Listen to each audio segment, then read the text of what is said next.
shoulder.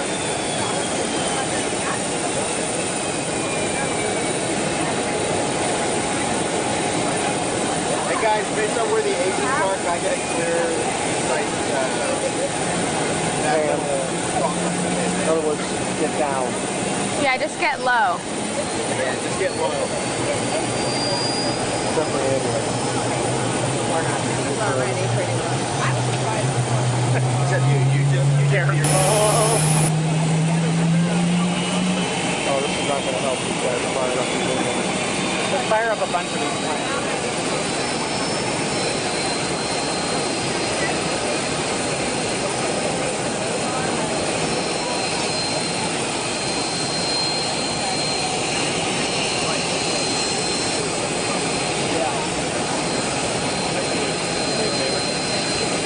One's on the left, one's on the right.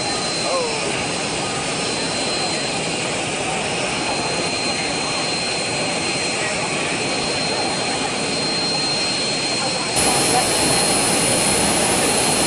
Get down.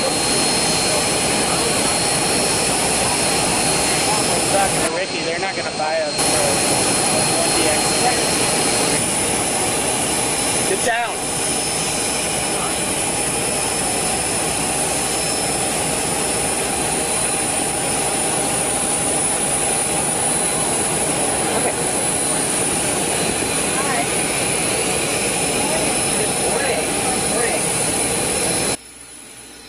Good morning, everyone. Last night, I was very glad to be able to begin a conversation with the American people and offer some of my thoughts about ISIS, Iran, and how we reform the VA system to provide better care for our vets.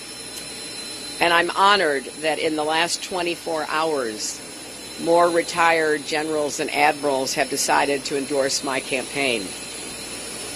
To focus more on these crucial challenges, tomorrow I'm convening a meeting of bipartisan national security leaders and experts, including former Secretaries of Homeland Security, Michael Chertoff and Janet Napolitano, General John Allen, former Acting Director of the CIA, Michael Morrell, and former NATO Supreme Allied Commander, James Stavridis, and others. We will discuss how to intensify our efforts to defeat ISIS and keep our country safe. To that end, I want to underscore something that I mentioned last night. We should make it a top priority to hunt down the leader of ISIS, Abu Bakr al-Baghdadi, and bring him to justice, just as we did with Osama bin Laden. As with that operation, getting al-Baghdadi will require a focused effort driven at the highest levels. But I believe it will send a resounding message that nobody directs or inspires attacks against the United States and gets away with it. Let me be clear. Last night was yet another test, and Donald Trump failed yet again. We saw more evidence that he is temperamentally unfit and totally unqualified to be commander-in-chief. He trash-talked American generals, saying they've been, quote, reduced to rubble. He suggested he would fire them and replace them with his hand-picked generals. He attacked dozens of former flag officers by saying that, quote, we've been losing for us for a long time. That's how he talks about distinguished men and women who have spent their lives serving our country, sacrificing for us. That's how he would act as commander-in-chief. Meanwhile, bizarrely, once again, he praised Russia's strongman, Vladimir Putin, even taking the astonishing step of suggesting that he prefers the Russian president to our American president. Now, that is not just unpatriotic and insulting to the people of our country as well as to our commander-in-chief. It is scary because it suggests he will let Putin do whatever Putin wants to do and then make excuses for him. I was just thinking about all of the presidents that would just be looking at one another in total astonishment. What would Ronald Reagan say about a Republican nominee who attacks America's generals and heaps praise on Russia's president?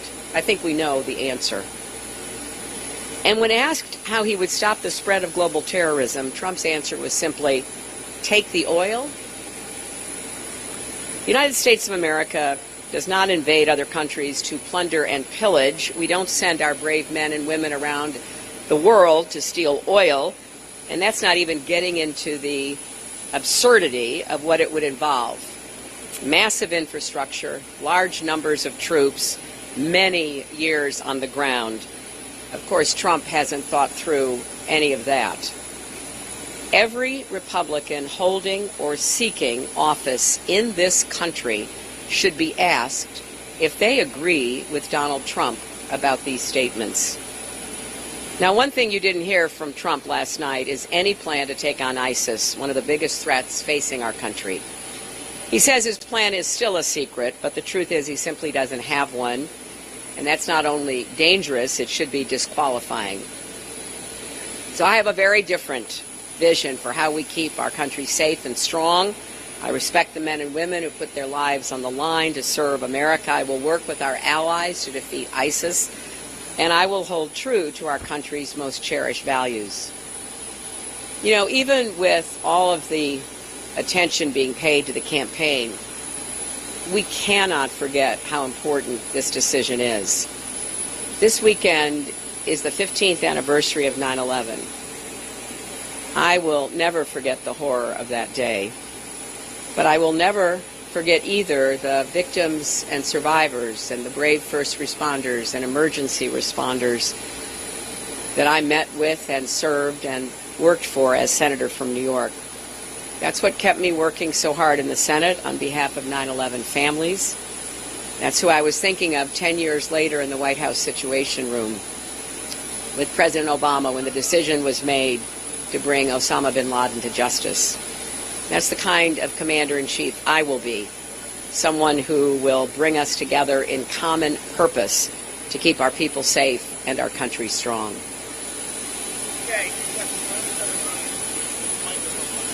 Madam Secretary, the latest Real Clear Politics average has you up by an average of 2.8 percentage points over Donald Trump. Given what you say are his historic inadequacies and disqualification on the commander-in-chief point that you just made, shouldn't you just basically be running away with it at this point?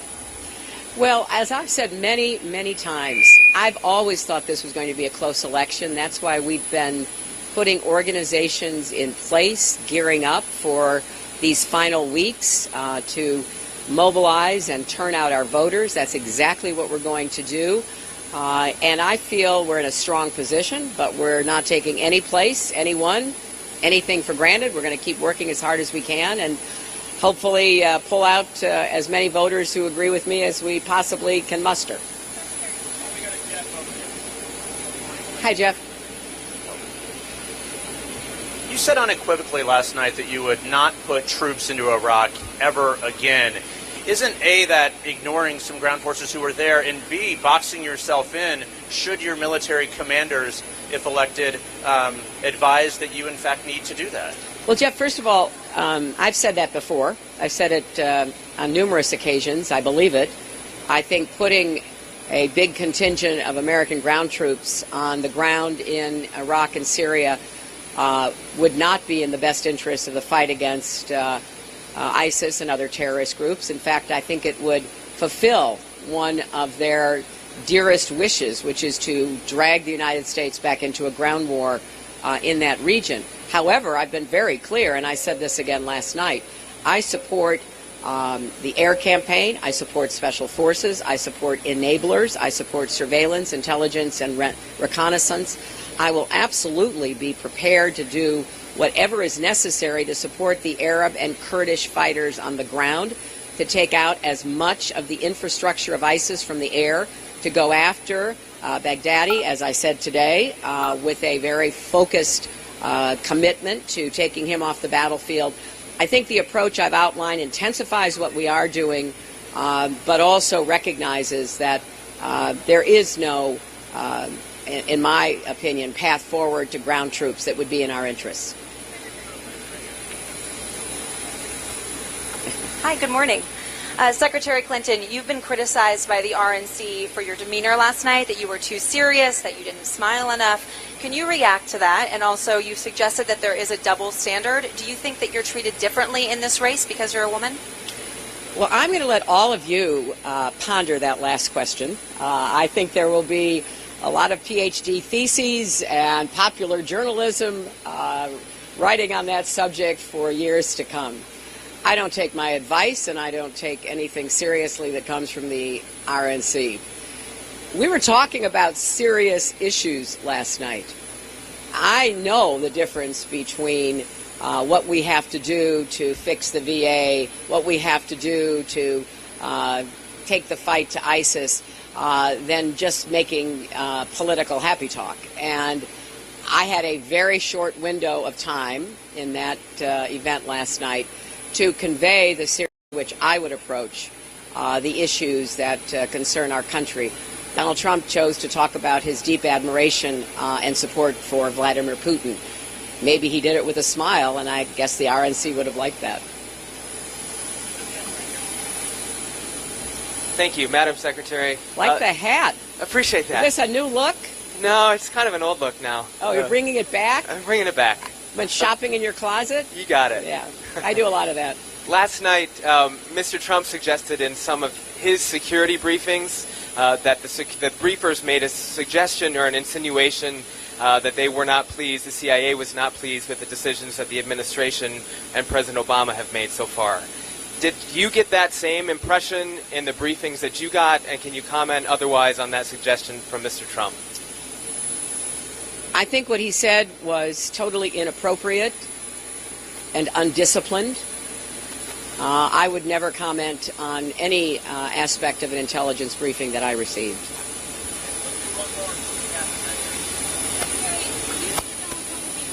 To a different standard, and what does that mean for you going into the debates?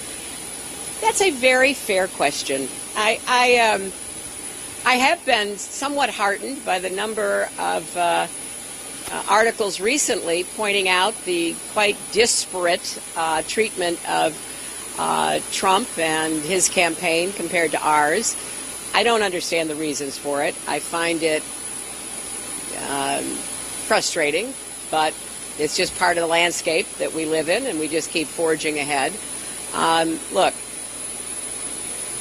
I think this is a really important moment for everybody in our country, as you have seen by the numbers of Republicans concerned about Trump coming forward and saying, this is not acceptable. They are willing to put their names out there, people who've never endorsed a Democrat, people who've never endorsed before, because they are so concerned about this man and how totally unqualified he is to be president and how totally temperamentally unfit he is to be commander-in-chief.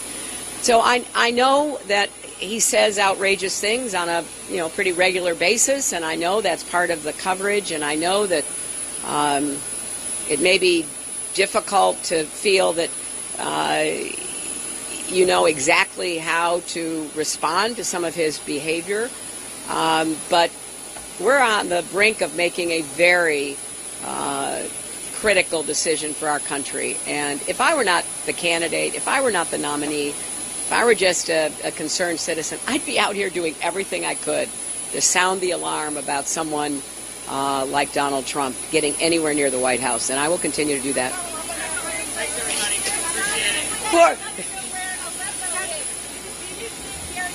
Thanks, guys. See you on the plane.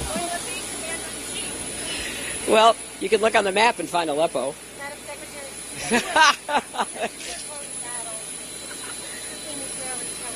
I love you, Andrea. You are indefatigable. You're my kind of woman. I'll tell you what. Look at this. Okay.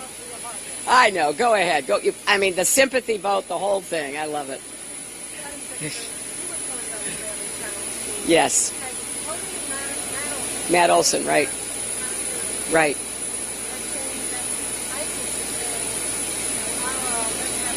Right.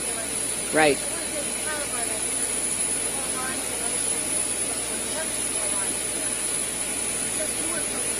No, that's not true. Well, look, I mean, the Republicans are just in a terrible dilemma trying to support a totally unqualified nominee. I have no sympathy for them. It's their nominee. But I am not going to tolerate them continuing to make misleading, inaccurate accusations and putting out misinformation about me. And here's the latest example. Matt Olson, the very distinguished and effective former director of the National Counterterrorism Center, was so disturbed by what he has seen coming from the Trump campaign that he wrote an article that I guess came online in the last 48 hours, pulling from public sources very clear statements by ISIS leaders, essentially throwing whatever support they have to Donald Trump. They have, as Matt Olson pointed out, said they hope that Allah delivers America to Trump. They have said that they hope that he is the president because it would give even more motivation to every jihadi, someone who has insulted Muslims, has insulted a Gold Star family of a incredibly heroic Captain Khan, someone who has said he doesn't want to let Muslims from around the world even come to our country. That is a gift for ISIS, and that is what Matt Olson, who knows more about this than the Republicans trying to somehow muddy the waters, very clearly stated. That's what I mean. And look, I'm not asking for any special treatment. I know the road that I'm on. I've been on it for 25 years, and I just get up every day and keep moving forward. I love this country. I will serve it with my entire heart, mind, and soul. I will do everything I can to protect America, and I will do everything I can to make sure Donald Trump is not president for many reasons. But this latest information coming from a distinguished counterterrorism expert should put every American's mind in motion to try to figure out what everyone can do to prevent Trump from being the president. Thank you. Thank you. See you guys on the plane. Appreciate it. Thanks, guys.